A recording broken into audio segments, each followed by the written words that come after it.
Hi, Trevor here, reflecting on life through music. Welcome and thank you for stopping by. It really is fantastic you are here.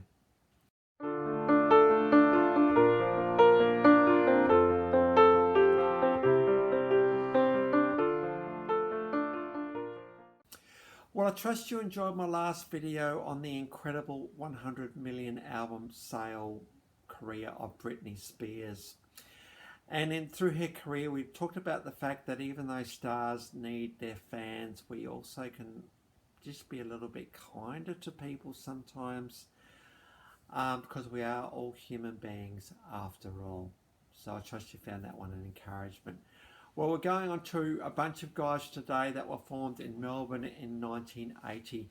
They were originally a covers band going by the name of Stonewall, but they got a bit of a live following, playing up to 4 times a week in Melbourne. That's pretty amazing.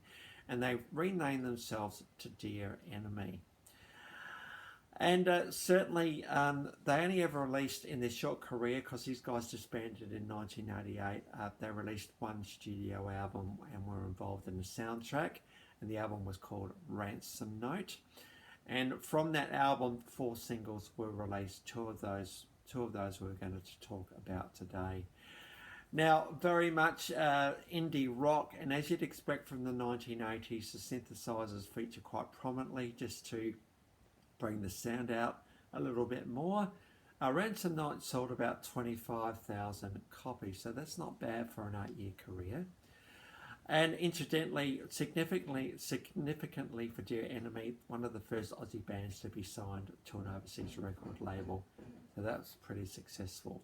These guys are a 6-piece, very much a couple of guitars, bass, drums, keyboards, and lead vocals.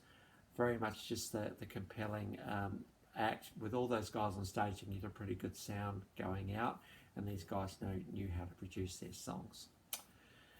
Now, when you talk about Dear Enemy, there's a couple of songs that tend to follow a similar theme, and that's what we're going to talk about today. You can't talk about Dear Enemy and not talk about the song Computer One. This got to number 15 in Australia, so pretty significant and successful. The song follows the theme of a guy that basically telling the story, reflecting back on a relationship that has gone sour, and realizing in around about verse 3 that instead of talking to his girl about his life and things that are going on, he was talking to a computer instead. You've got to remember, around 1984, Microsoft Windows had only been released in around 1982, and it was Bill Gates that very famously said, "I predict that there are going to be computers in every house going forward." Microsoft very much put themselves into that market, and I suppose Dear Enemy were capitalising on this emerging trend with this song Computer One. And I'm sure with this new person in the house, priorities were starting to shift to that, and you just got to see where the world is today a little bit with that. And of course, around about, the girl eventually leaves because of priorities, and he's thinking to himself around verse 3, oh man, I stuffed up here a bit. This really amazing girl, but she's gone. So what answer do you have for me for computer now? What have I done wrong? Where have I gone wrong? So that's a bit of a chilling thought about where our priorities can be at times. And there's another song that came off the same album, Good Life. The one of the lines is, he wants a good life, she just wants to be a good wife. And very much a priority this time is not around computers, it is around work. And the fact that he thinks he's actually creating good life by making money.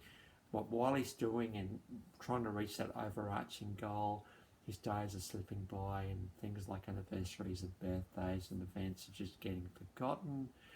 Very thought-provoking song, this one. It kind of doesn't really provide an answer to the story. I suppose there's a bit of a hope that the two of them will work out how they can do life differently, because it can't keep going the way that it is.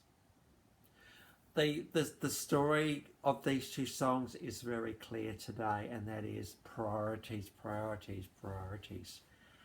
We work to live. We don't live to work.